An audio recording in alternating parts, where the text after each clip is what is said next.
I'm kind of just like gearing up, and I'm pretty nervous. I'm pretty scared, to be honest, because it's pretty real and there's some real risk involved. So. Well, I'll be thinking about you. We'll be thinking about you the whole time. And thanks, man. It's going to be, I can't imagine what an incredible adventure that will be. Okay, so now we're live on YouTube now. So, and the attendees are rolling in. So let's get started. Okay. Hey everyone, my name is Joel Fuller. I am the community manager here at Wildist. On behalf of everyone on our team, we want to say thank you so much for joining us this evening for this live webinar Q&A with Chris Burkard. Let's get the chat started. So in the bottom, there's a chat button. Hit that chat button. I want to hear 3 things from you, okay? I want to know where you're watching this from in the world. I want to know, number 2, what is your favorite thing to photograph? Mountains, nature, portraits, whatever. And number 3, have you, yes or no, taken the business of photography with Chris Burkard, our newest workshop? Yeah, so 1, where are you watching this from? 2,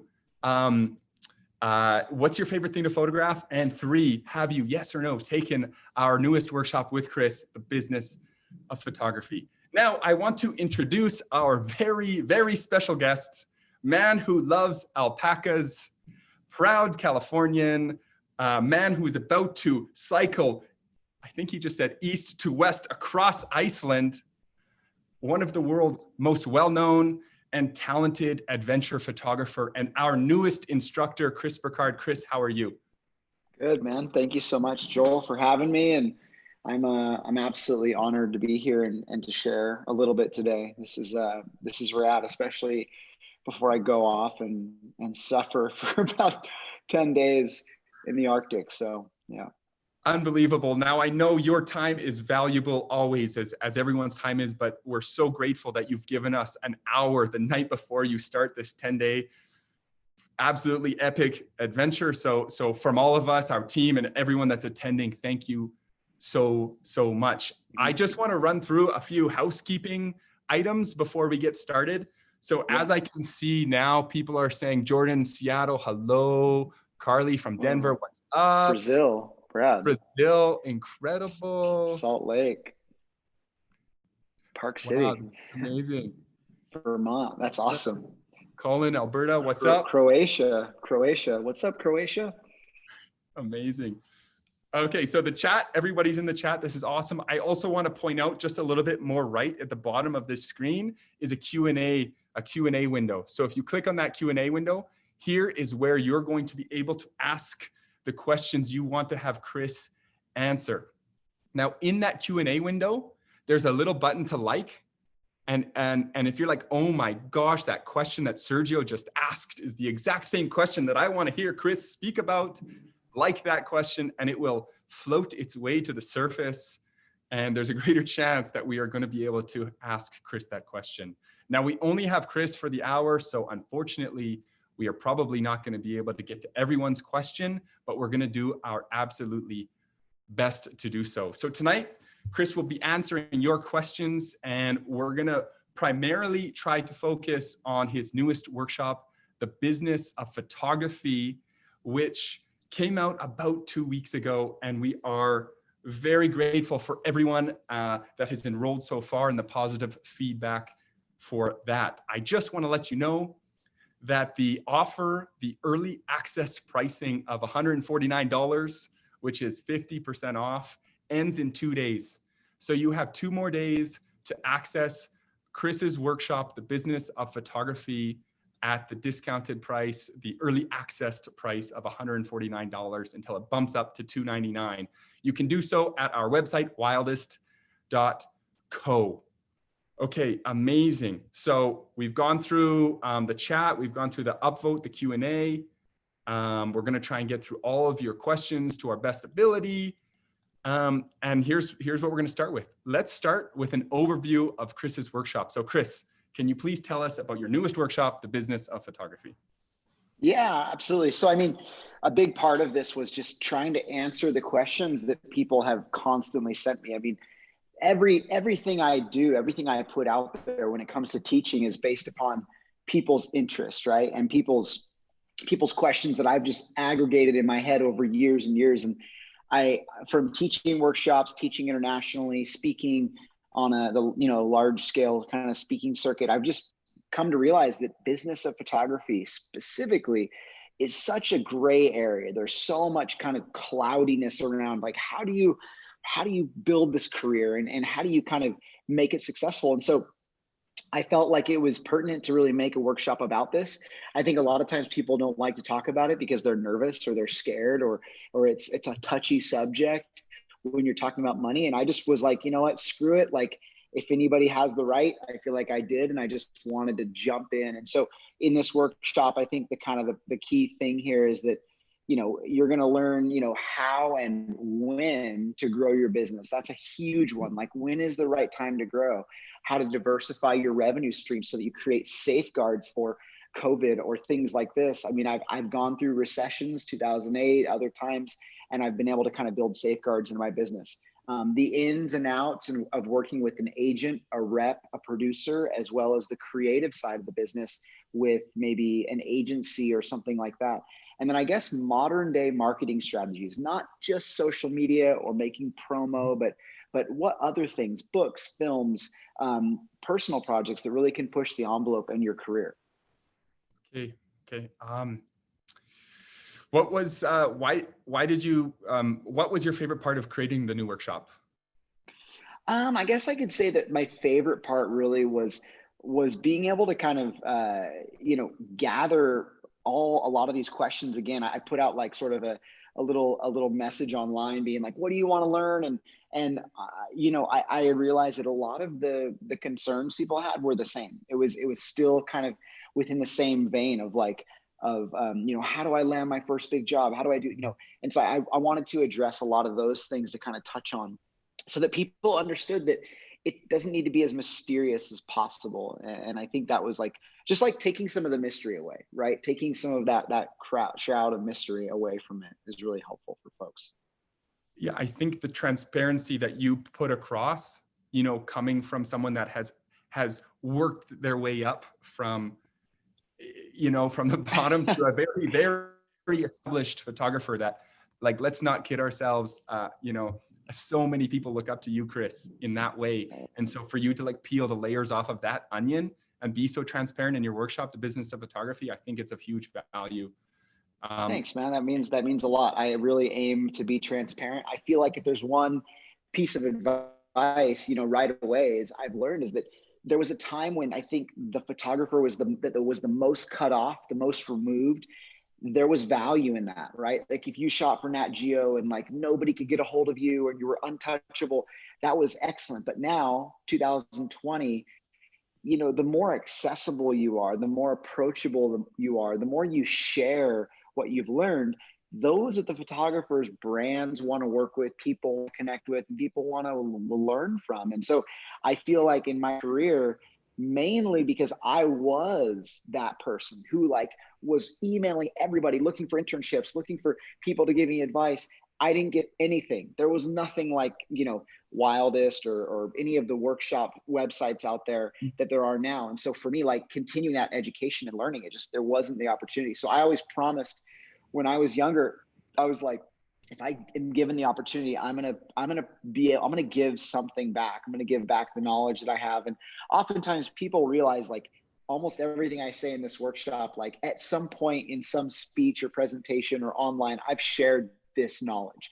But to have it all together in one tight package is really what I wanted to do, with amazing examples and editing and everything. Absolutely. Yeah, no, it's huge value. I think it's one of our most special workshops that we've been able to put together so far, and we're super grateful that we were able to work on that with you. There's a few more questions I've not written down, but I think we should jump right into the Q&A with our students. Yeah, there's a couple. I've been trying to answer a couple. There's some pretty funny ones too. We can start off with the top one right here. It's from Connor Buss. Connor, how are you? What's up?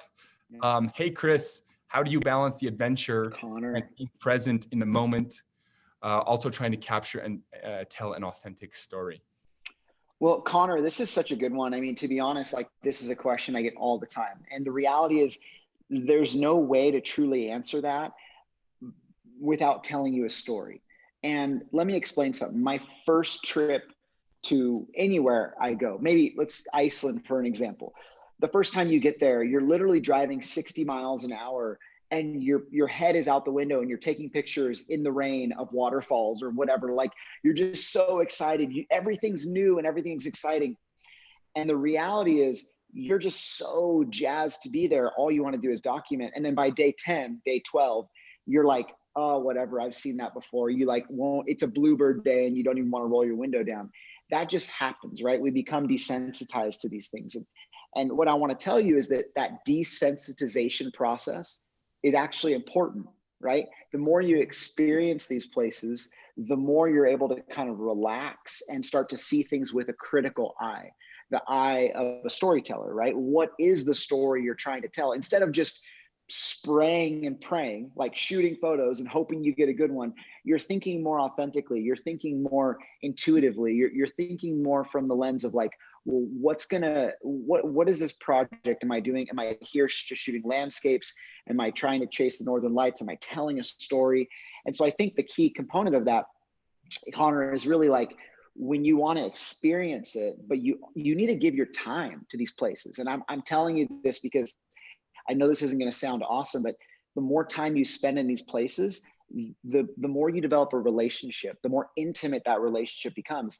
I've been lucky enough to travel to some of these places, Alaska, Norway, multiple times, 6, 7 times or more. And the more time I spend there, the more time I give to it, the more it gives back to me. And so there's something really important. Like when I go to Yosemite, I'm not, jaw on the floor looking up at something. I'm kind of looking at the details and slowing down.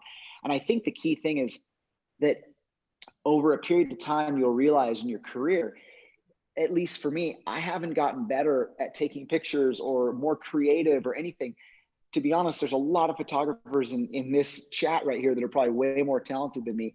What I've gotten better at is recognizing when a moment is truly special and then shooting the crap out of it. Like every variation, vertical, this, that. Why? Because all those other moments, I want to just absorb. So typically, if you want to live in the experience, you need to put your camera down. And putting your camera down is something where you have to force yourself to recognize when the important moments are. And to be honest, the more time you have with your camera down, the more of the story you're going to experience. There's something to be said for, we want to tell good stories. You have to live good stories. You have to be a part of that story. And that's why photography, sadly, is not a sideline sport. You're really not going to be able to sit there on the sidelines taking pictures. You need to be immersed in it. You need to be an active participant. Awesome. Thanks for answering that Connor's question, Chris. Let's jump into this question from Kate. How did you decide what your prints were worth? I'm trying to. How did I decide my prints are worth? This is a great question, Kate. This is actually one of the most complicated things, because this idea of worth, I touch a lot on this in my workshop. Actually, I dive pretty deeply, so I would suggest looking there. But to kind of give you the quick answer here is like, first of all, you want to cover your cost, right? So if you ever sell a print or you ever sell an image, like, what was the cost to make the image or the print, for example? Like if the print costs you $20 to make, maybe start with $40, right? You're doubling that, right? And I think as the interest grows, you want to quadruple that, quintuple that, whatever it is. The value of what it took to make it, that's something that's really subjective, right? Because you have to consider like your time, your energy, how rare is the photograph? If I have a photograph of a river that nobody else has photographed in the world, that photo is pretty rare, or an eclipse or something like that. So again, a key component of this is, what is the value of the image compared to how many other times people have seen that photograph, right? That's really important. And what I would say is that starting with that concept of like, I want to just not lose money, make a little money. So you're going to double that, and then you're going to triple that. And so for me, that really took years, time and time and time again.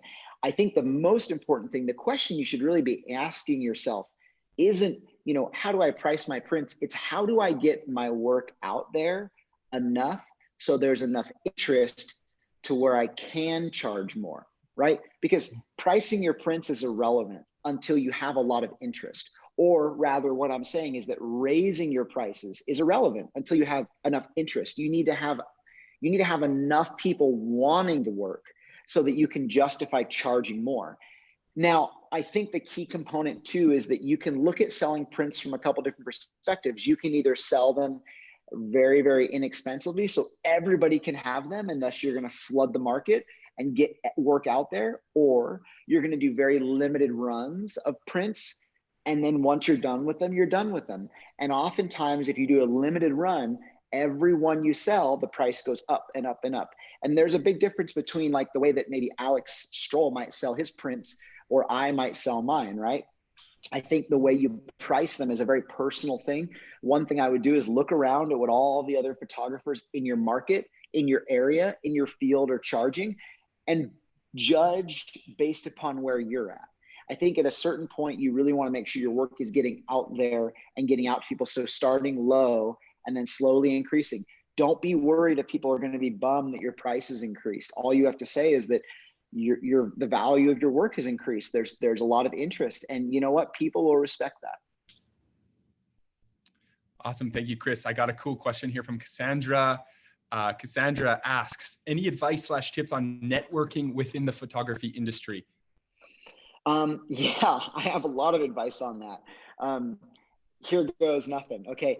You want to know like the number one piece of success for finding, success on social media or in networking with photography? It's really simple. You have to like people, right? I find all the time people sort of confuse this concept of like what social media is. All social media is a two-way texting platform. It's no different than the texting on your phone, right? So again, if I open the door to someone's house and I yell out some message, and then right when they start to respond, I close the door.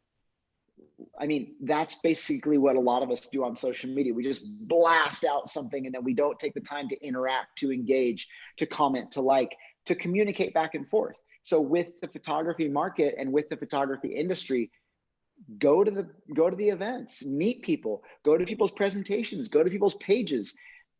Everything I teach comes back to this one simple idea of research. Research, be a good researcher, right? And if you're a good researcher in people's time, talents, what they care about, what they've taught you, that's somebody I want to spend my time with. And what I mean by that is when somebody asks me a question online, direct message that I've gone to great lengths to explain, or it's really easy to find on Google, I know right there, I'm like, well, this person doesn't care that much about me because they didn't even spend the time to research it. So what I'm saying to you is if you have somebody you want to meet, somebody you want to know, if I wanted to go meet Alex Stroll, I would learn every damn thing I could about him, because that's how I am about my clients, because that's how I am about the agencies I work with, because that's how I am about my producer, because that's how I am about every brand I work with. I become a student of that brand, right? I learn everything there is to learn. So all I'm saying is that, first off, read the book, How to Win Friends and Influence People. Read it twice, 3 times. It's a great book. I love it. Understand that knowing about your subject, your character, who you care about talking to is key. Now, from a totally different perspective, I want you to flip this on its head. When you're speaking to brands, and you're hoping to be, an influential photographer, right? I'm not going to use the word social media influencer because we're better than that. We're influential photographers or creatives or directors. And a brand wants you to spread a message on your channel. What they're really paying you for is your understanding of those people that you engage with. So you need to be a student of those people. How do you do that? You engage with them. Do you see how this all goes full circle? And it's all about being interested in people and wanting to have meaningful conversations and being willing to dedicate that time. Full Awesome. stop. Full stop. That's it right there. Nailed it. Awesome. Question from Harrison. This is kind of maybe from the other side. We're photographers, we're getting jobs. This is from the other side, from the business owner. From the perspective of a business owner, what would you say is the best way to approach an adventure photographer or photojournalist for an extended assignment or shoot? That's a great perspective, to be honest. From the business owner's Yeah. perspective, I think the key is, again, research that person. What are you hoping for them to bring to the table? The more communication there is, the more honest and straightforward, the better. Your guys' relationship will totally benefit if you start out telling them, hey, this is what I want. This is what I need. Give them examples. Give them, that's the first thing I ask for. When somebody sends me on assignment, if I don't have like a creative brief or a creative deck, or like, hey, just do me the bare minimum and find me a couple photographs online that you like, that I can sort of model the shoot after. That's the bare minimum. So I think the key things is like basically going into this situation and saying, here's what I want. Here's my deliverables.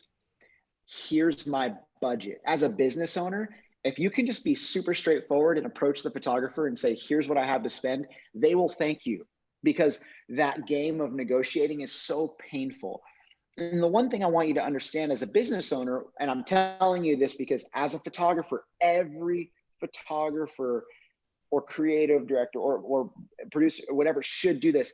You always want to separate your cost of doing business from your fees, meaning what you're getting paid to do the job creatively, personally, and what it's going to cost to do the job. The food, the flights, the talent, the models, the travel, the whatever that is. It's important to break those out. And if you're a business owner and you're hiring a photographer, they need to know what they can spend to get the job done. If you want them to travel to Istanbul and shoot whatever, they need to know how much is dedicated to that. Because I think one of the big situations that photographers, I've been in this situation. This is why I'm telling you. And I share a terrible story about the beginning of my career and how I blew it when it came to negotiating, if you watch my workshop. But I tell you this because every photographer has done this at some point. They just give a big round number.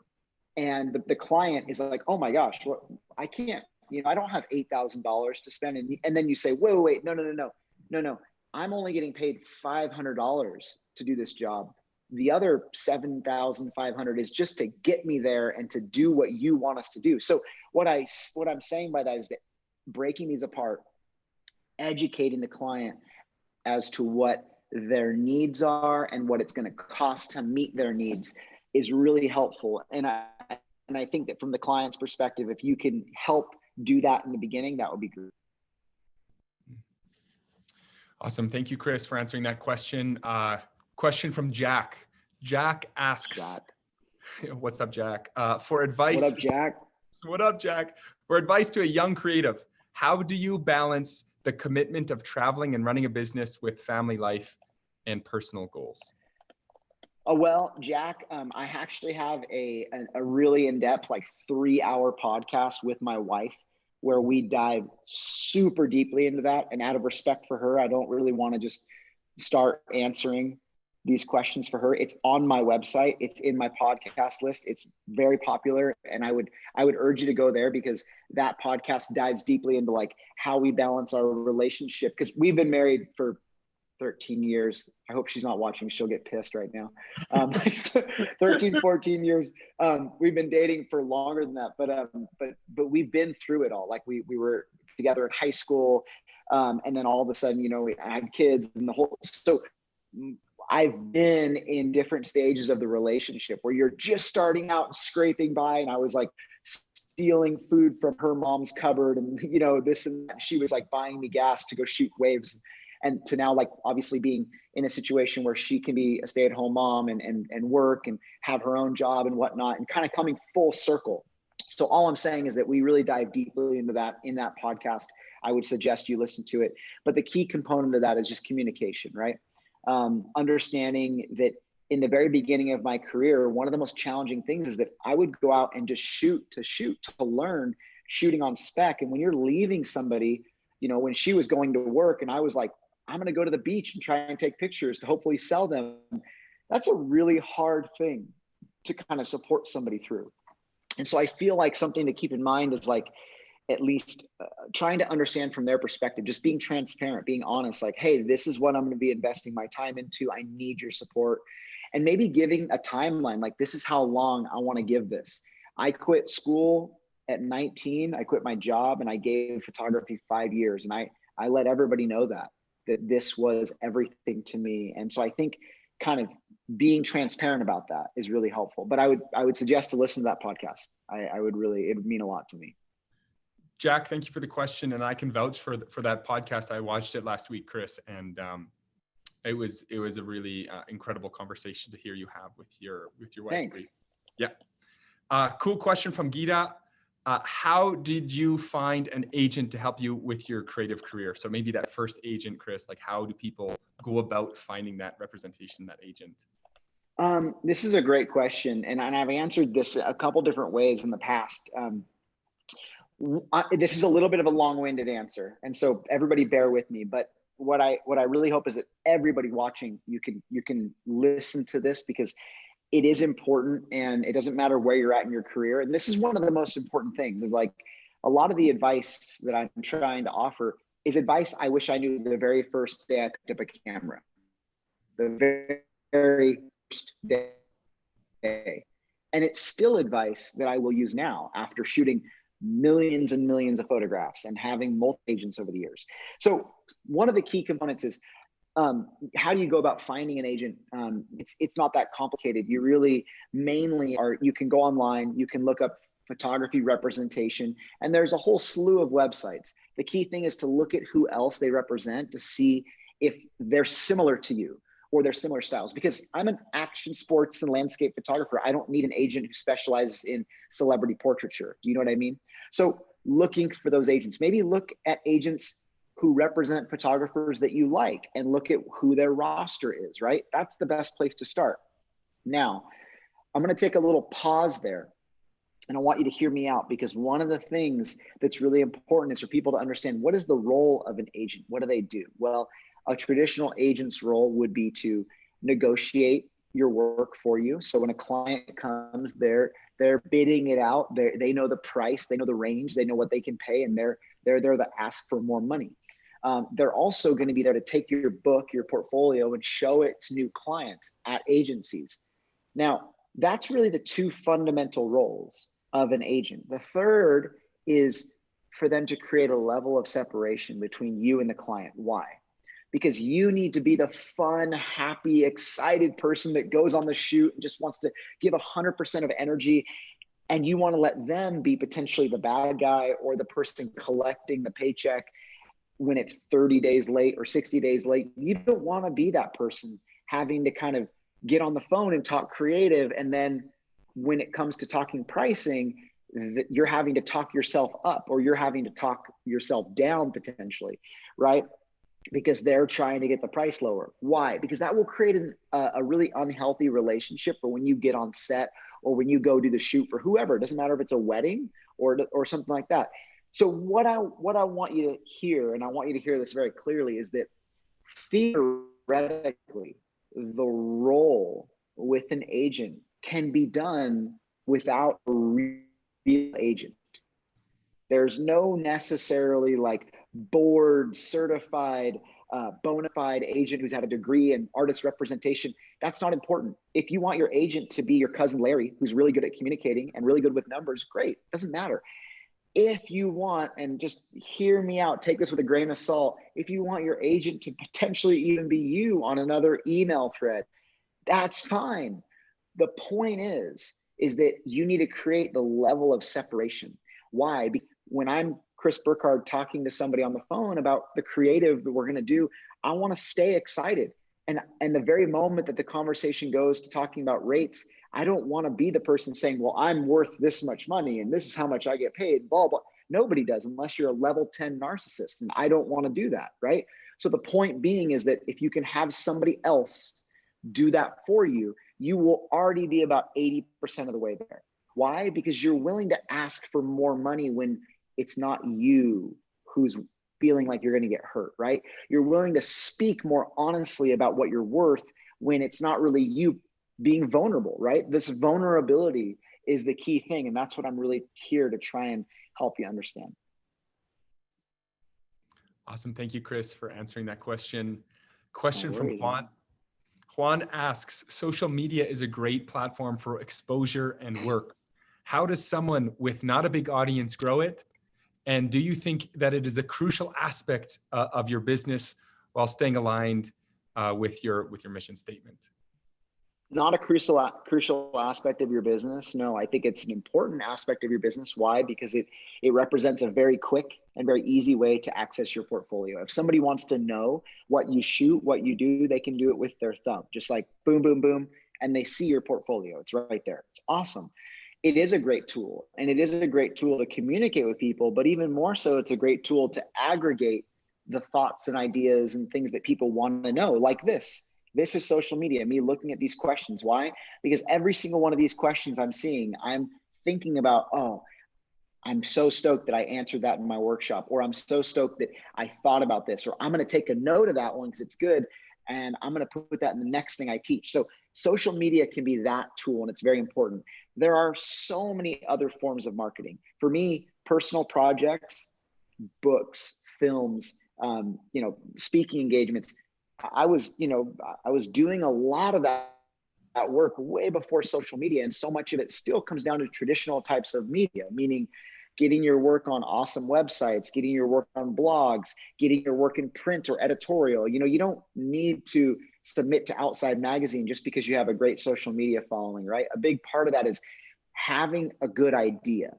And one of the things I want to tell you that might seem counterproductive is that having a good idea, coming up with a good concept, it probably evolves from not being on social media, because when you're constantly comparing yourself to what other people are doing or seeing, it's really hard to come up with anything authentic, right? So for me, my first book, I was 21 years old, and I did a road trip of Oregon to Mexico on the California coast in the 73 Volkswagen bus. That became a book. It catapulted my career. Why? Because it got me in front of a new audience. I'm going to say this one more time. It got my work in front of a new audience, meaning new people who would not have seen my work in the past. And this is one of the problems with social media, is that you're often sharing work to the same people over and over and over and over, expecting new results. It's like crazy. So for me, making a children's book, making films that address broader issues. I was young and I was shooting surfing, and I was stuck in that surf world. That's really all I felt I had to offer the world. And so by being able to submit and give something new to the world, it introduced me to new people, a totally different audience, moms, parents, dads out there, people who are, not just my age group. So it allowed my work to be broadened. And this is the thing I would say when it comes to marketing in general, not just social media, is like, what are you doing to branch out and get your work in front of new audiences? Awesome. Thank you so much, Chris. Laura asked the question. She asked 4 questions, a 4-part question. We're just going to stick to one of the 4 parts. I enjoy many types of photography. How do you choose one? I've seen so many times advice from certain photographers is like, you need to have your niche. You need to have your niche. So what are your thoughts on having a niche? And is it important to just have one style or multi-genre? What are your thoughts, Chris? Yeah, I mean, I've stood up on a pedestal and yelled this out a lot, like specializing in something is so important. And I want to explain why, because I think sometimes it's met with a little bit of misunderstanding, right? Well, I don't want to just be good at one thing. I'm not saying that. What I'm saying is that when you present your portfolio to somebody, an editor, to myself or whatever, I need to be able to clearly see what you're good at. And if you're trying to convince yourself and others that you could shoot landscape and portraits and baby photos and weddings and action sports, nobody cares, because nobody's ever been hired because they do everything okay. Why? Because it would truly be probably the very worst feeling in the world to be hired simply because you have a camera and you can use it, right? That's like one of the really challenging things. You want to be sought out because you're creative, because you bring something to the table, and because you see things clearer than others, right? Meaning that if somebody's coming to you, they're coming to you for your talent or your skill set, and they're hoping that you can also collaborate with them, right? What a powerful feeling when somebody knows, well, this person's like one of the best at what they do, so I want to take their advice, rather than, well, they can operate the camera, I'll just tell them what to do, right? I think that if you're aiming to be a photographer that's really just a robot with a camera, I mean, go ahead, do it all. But if you really want to be a creative tyrant and somebody who kind of like can push through and can break through the wall to the other side, then I would highly suggest honing your skills, becoming the best at something. And one piece of advice for that is that you're always going to have an advantage if you lean into what you already know. Did you play college basketball? Well, you're probably going to know the sport of basketball better than others. Did you raise horses growing up? You're probably going to have a better understanding of that. Did you grow up surfing like myself? I'm going to have a better understanding of that sport, that lifestyle than others, because that's what I grew up doing. It took me a lot of years of working at it behind the scenes to feel comfortable even shooting, skiing, or climbing, or other things. Awesome. Thank you so much, Chris. I never thought about it in that specific way where you're thinking about, okay, the niche is not necessarily only have to focus on that, but getting known for that specific thing makes you stand out. Because I totally agree with what you just said. I don't want to just get hired because I have a camera. It's because right. I'm no, it's the most terrible person. thing. Yeah, it's like hire me because I'm neutral. Like, right? It's like the most pointless thing. So we don't want to be neutral. I think the goal is like, you should be opinionated. You should have a perspective. You should have an opinion. It's what allows you to be a unique individual. You know, Paul Nicklin, he's hired because he's the best at shooting under Antarctic ice. Can he shoot great portraits? Yeah, you never see them because there's other people who do it better, right? And I think the reality is he knows what he loves. I know what I love. And you're only going to bring back the work that you put out there in the world. So the work that you share constantly, that's what you're going to bring back. Do I get hired to shoot product photography sometimes? Yeah, I do. Is it on my website? Yeah, deep on my website. You'll never see it on social media. It's there if you want to see it. And a lot of times the brand might come to me and ask, oh, Chris, can you shoot this? Yeah, I can. I'll share with you a portfolio of that work. But it's not what I'm putting out there. It's not forward facing. Mm-hmm. Awesome. Thank you, Chris. Kent asks, sorry, this might be hard. This is a very, high level overarching question. Like many of these questions, what is the biggest action you bring took? them in, focus them in tighter. Focus them in tighter. Okay. We'll just go on this one a little broader, and then I'll start picking out the focused ones. What is the biggest action you took that most significantly advanced your career and business? This is a great question, Ken. And I just, the one hard thing about this is that everybody asks this question in a different way. What's the turning point? What's the thing you did? What was the overnight success? There wasn't one. That's the problem, is that everybody wants something without doing the work often. And I would say I'm an overnight success. It just took me 15 years of nights, right? So the reality was, to be totally transparent, I lived off food stamps for many years and scraping by with pennies on the floor of my car, eating, day old Mexican food in San Clemente. It was humble beginnings, absolutely, like below poverty level. And I would absolutely say that, like, I'm grateful for those hardships, because when things did start to slowly turn around, it was really awesome. And I would say that if there was something that really helped, it was a very slow process, but making my book, The California Surf Project, was a really important thing. Why? Why was that? Well, when that book came out, and I spoke about this earlier, it got in front of new clients. Who were those new clients? Well, there was, a wine label that reached out to me to license a photo because they had seen my book in a mom and pop boutique art store. And then somebody at Urban Outfitters reached out to me to license a photo because they had seen it in Urban Outfitters. So I worked with this publisher. I thought of a broad idea. I came from the world of shooting for surf magazines, very closed off, very action, logos, brands, et cetera, et cetera. And then all of a sudden I was shooting a book where I was like, wait a second, I want this book to last forever. And when I went on that road trip and I thought about that whole experience holistically, collectively, I was like, you know what? I really want this book to last. So I shot everything in a timeless way. Photos that would hopefully last, photos that people would want to put on their wall. I shot silhouettes. I shot photos that I didn't feel could be dated. And that was really important. That changed my career in many ways. But it took 50 days to shoot that book. And then it took years to really understand the benefits. Like, I'd be sitting there being like, why in the world is this one photo selling so well? And all of a sudden I'm like, because people relate to it, because it's not all about the logos and about the wetsuits. It's this beautiful silhouette of a girl surfing, right? So those components were really huge. And I think nowadays you can fast track that by looking at social media and seeing what people like, what people respond to. And you can, potentially kind of, guide your career that way. Awesome. Thank you, Chris. Okay, I found a more narrowed question that we can dive into. I just feel bad because I like that question is such a good question.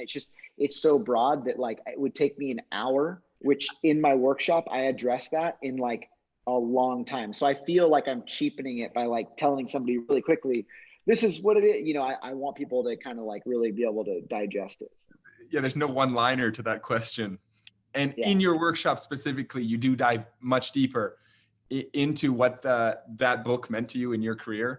Well, I talk about the whole cycle. Yeah, sorry Yeah. to cut you off. But I talk about the whole cycle of personal projects and how each personal project allowed me to kind of slowly climb higher on the roller coaster so that when times got tough, I had this momentum to go back into the next thing. And if you watch it, you'll fully understand. That's one of my maybe proudest teaching points, is to really talk about the value of the personal project, how it can carry your career, how it can carry you through hard times. Because oftentimes what happens is if you don't take the time to take a step back when things are good and invest in these projects to carry you through when times are hard.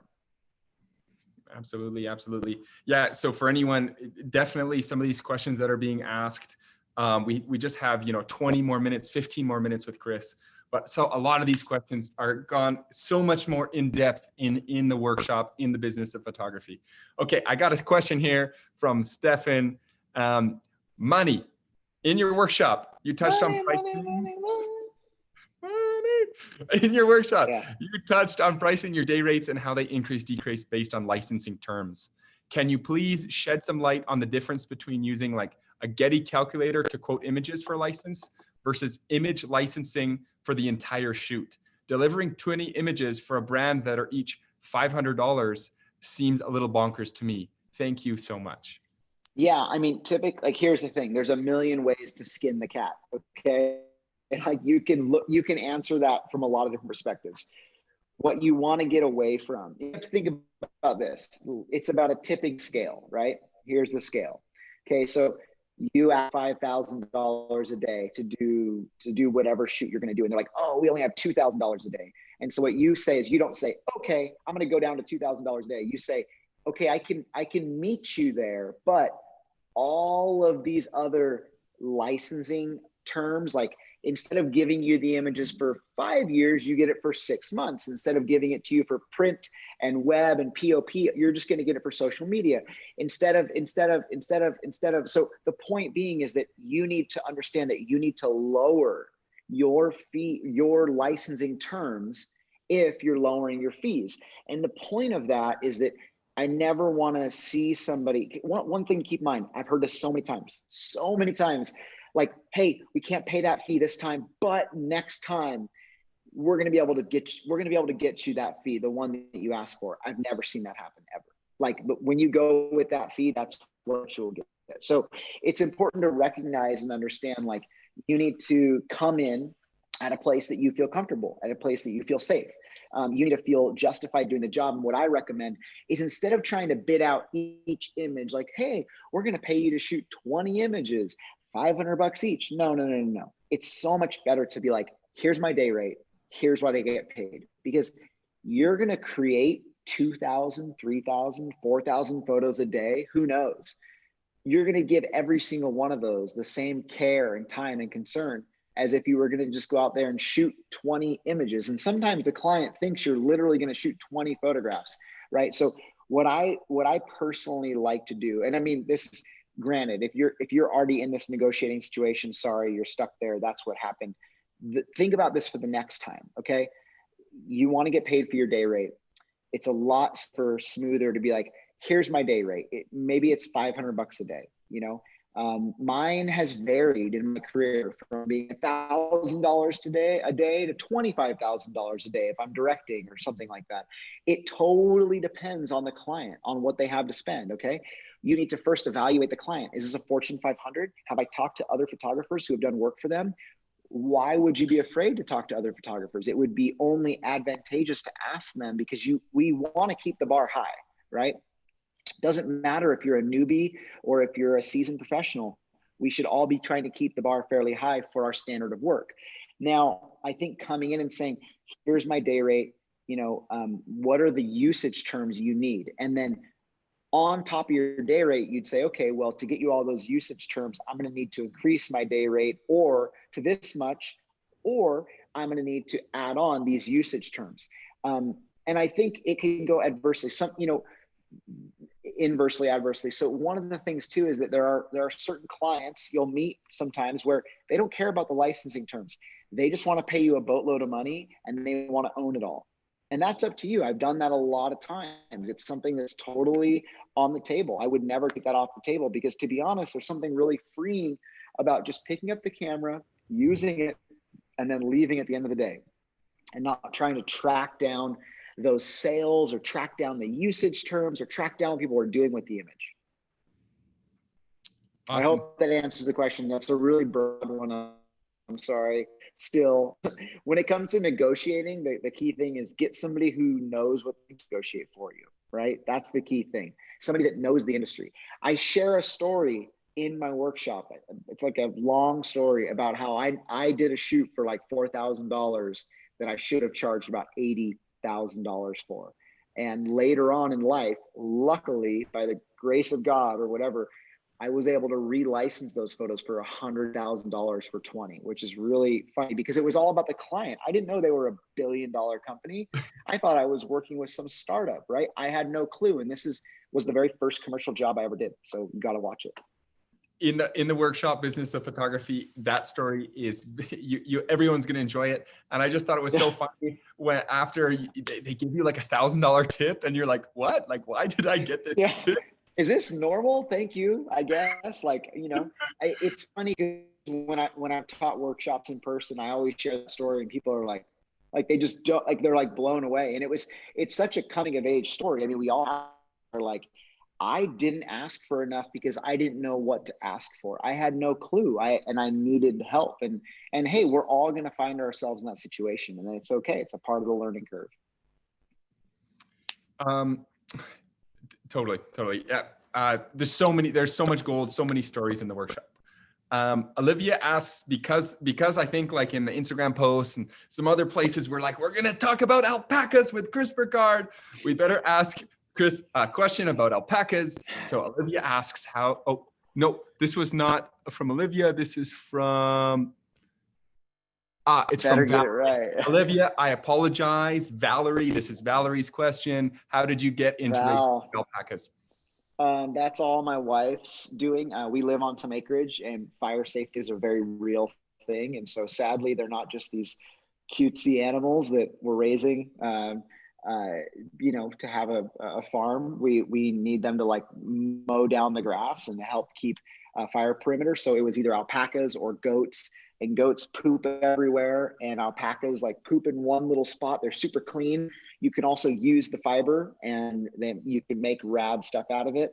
You can harvest that. They're also super good with kids, which is really nice. Goats will run around and they can buck. So we got alpacas, and they're epic, and they're super good with our kids, and we love them. And now they're both pregnant, and they're both about to be mamas. So we're on the lookout. We're on alpaca baby watch right now. No way. I love that portrait you got taken of you yesterday or today. Yeah, it was a part of a film project. A friend of mine, a commercial photographer, James Exley, he's on a 12,000-mile road trip to document people all across the West and the US, just to kind of document the diversity in a lot of these states. And again, this is somebody who like wanted to take time to do a personal project amidst the fact that there's not a lot of work right now. And so I just thought it was really empowering. He wanted to stop and take a photo of me with my bike before I took off ricing. That's amazing. It's an incredible portrait. I creeped his Instagram account more too. He's got some really cool portraits so far on that journey. He's super badass. Yeah, he's good. Super talented. Question from Wild Shot, no name, just Wild Shot. In the Wild workshop, Shot. you said, Wild Shot, what's up? In the workshop, you said you take photos that don't require a lot of editing. Can you elaborate on what steps you take technically to get consistent low edit photos? I mean, if you've ever had a chance to join me in an in-person workshop and I edit all my best photographs, you will know absolutely the process that I go through is pretty straightforward. I mean, it's a hard thing to explain because it just sounds pretentious. I just wait for the right moment, and or I try to, again, hone in on when the light is really good. What you'll notice is, like, a lot of times I'm waiting for that epic light, and then I'm just trying to shoot as many different scenes that I can. I'm shooting a lot of variations within that, you know. For example, the volcano surfer image that a lot of people know my work about, you know, in that session, so to say, like the 20 minutes where the waves were good and the volcano was out, I shot a cover, a spread, an ad, et cetera, et cetera. I didn't just stand in one spot and, like, you know, like, did I get it? Did I get it? I knew when I got it. And that comes from experience and practice. And so what I'm getting at is really like trying to diversify what you're shooting when the shooting is good, not just shooting for no reason, not just being out there shooting, spraying and praying. I think the key component here is, like, how can you really hone in on when the moments are good? I think that comes with time and experience and knowing what your editors want or what your clients want, or listening to people on social media. But I think when it comes to, you know, doing it in camera, I use a polarizer a lot. It enhances the clouds, it enhances the sky. When I'm shooting landscapes, I'll use a graduated neutral density filter. Again, these are things you could do in Lightroom, but why would you if you could do them in camera and they look better? I also try to shoot on sensors that have a high amount of dynamic range, because I want to be able to pull light out of the shadows and, you know, vice versa. So that's really important to me. And I think when I say low editing, what I never do is I never am doing masks and layers and removing things and putting in a new sky. That's just not my style, right? What I really try to focus on is contrast. And I don't mean by pulling the slider, I mean by actually working with the lights, the darks, the shadows in there. I try my very best to never touch saturation, because there's other ways to get color out of a photograph. So you really have to understand and watch my process to know. And I'm not trying to act like there's any mystery there, but the key thing is, like, it's not hard to do that. One of the things I would say, without diving deeply, is that color theory is a real thing. The study of warm tones and cool tones. And what do they do when you have them next to each other? They push and they pull, creating a three-dimensional look. That's what you seek out in photography, right? In landscapes, you want that push and pull. You want the photograph to feel three-dimensional, right? And so that is what I seek out. I try to shoot when the light is good, that first 20 minutes of the day, the last 20 minutes of the day, et cetera, et cetera. If you were to only shoot during those times, your photographs would probably increase 1,000% in quality. And granted, we can't all do that, but that's what I'm aiming for. Awesome. Thank you, Chris. Question here. We're getting it's 6:54. We're kind of getting towards the end. I'm about to go into a packing nightmare in about, T-minus 5 minutes. Let's do one more like business kind of question. And then I'd like to just, I think all of us would love to know a little bit more about your journey that's about to embark on. How important do you think is doing spec work? Kyle asks, do you believe in spec work on spec? Yeah, actually, sorry, I'm trying to do two things at once. I'm actually answering somebody's question in the comments and answering you. I think that spec work, so I used to work for Patagonia on a retainer for a while. Before I worked on retainer, I worked for them for years on spec. If you aren't familiar, Patagonia is a big outdoor company. Anybody can contribute to them, but it's on spec, meaning that you just go out and you shoot, and if you get something good, you send it to them. There's a lot of brands that work like that. And I used to work on spec all the time. The success of being on spec is they actually pay really well, but they're not hiring you for the job. And I want to use an example because it's a good example. Is like, say you're like, okay, great. Well, I want to work for Patagonia. Awesome. Do you own any of the clothing? Are you a student of the brand? Do you read their articles? Do you subscribe to them? How much do you know about them? How much do you know about this client that you want to work with? I was infatuated with the brand. And so it was easy to actually get consistent work and get consistently published because I knew what they were looking for.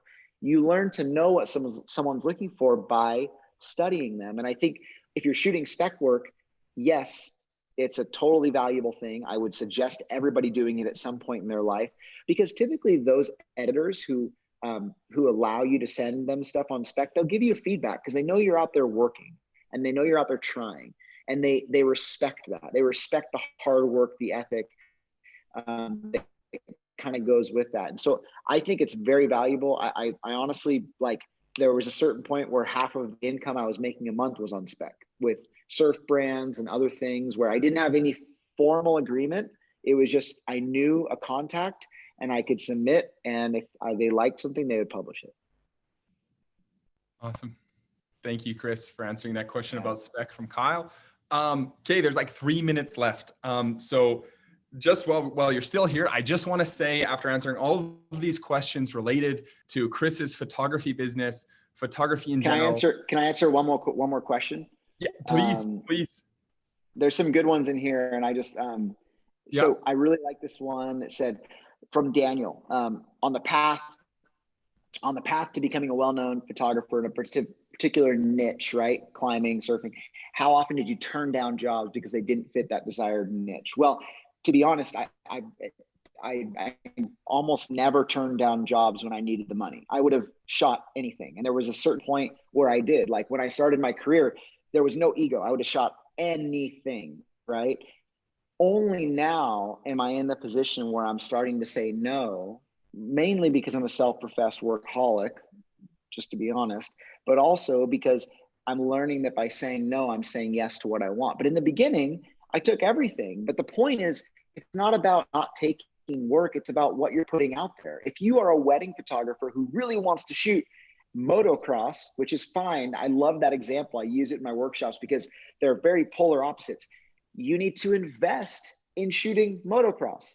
If you are a passionate photographer and you want to shoot automotive, you need to invest in shooting automotive. I never shot a single car a day in my life until I created a portfolio that was worthwhile to show those people when they came asking for it. I never shot a single day in a plane until I expressed interest and I hired a pilot and I went up and shot, and I spent hours and hours. And I really mean invest, like actual money, and not just time, but money, because that's how you get better at these things. Nobody's going to be like, I think Chris might be a really good person to shoot this thing he's never shot before. Nobody's ever said that, ever. That would be so. What are you investing into? What portfolios are you investing into building? How are you spending your free time creating work that's going to be inspiring and going to potentially be willing to put in front of somebody when they ask? So I just want to answer that one. It was a really good question. No, thank you. Is there any other ones that are screaming to you that you want to? I mean, I would answer every single one of these, but the problem is I've answered almost every one in the workshop, and a lot of them are about, creative ruts. How do you balance work and family life? Again, that's my podcast is in there. How do you deal with adversity? I talk about that in the workshop a lot. How does one become an intern? All that information's on my frequently asked questions page. In fact, 90% of these questions are on my frequently asked questions page on my website. Why? Because I want to answer your questions. So I've taken the top 30, 40 questions and I've written them out lengthy on my website. So if you do your research, if you really want to know about me and my work, and you do that research, you'll find those answers. They're out there, right? Awesome. Thank you so much, Chris. So just so everyone knows one more time, the Business of Photography featuring Chris Burkard, our newest workshop, is available at an early access price until Wednesday this week. So if you want to jump in on that, enroll and do so. Chris, thank you so much for this hour. It's very no worries, man. I'm grateful to work with you guys. And I feel like honestly, we built the workshop that I wanted when I started my career. That's exactly what I did. Hands down, like total transparency. I wish that I had that the very first day I picked up a camera. I would have saved myself a lot of money, a lot of hours.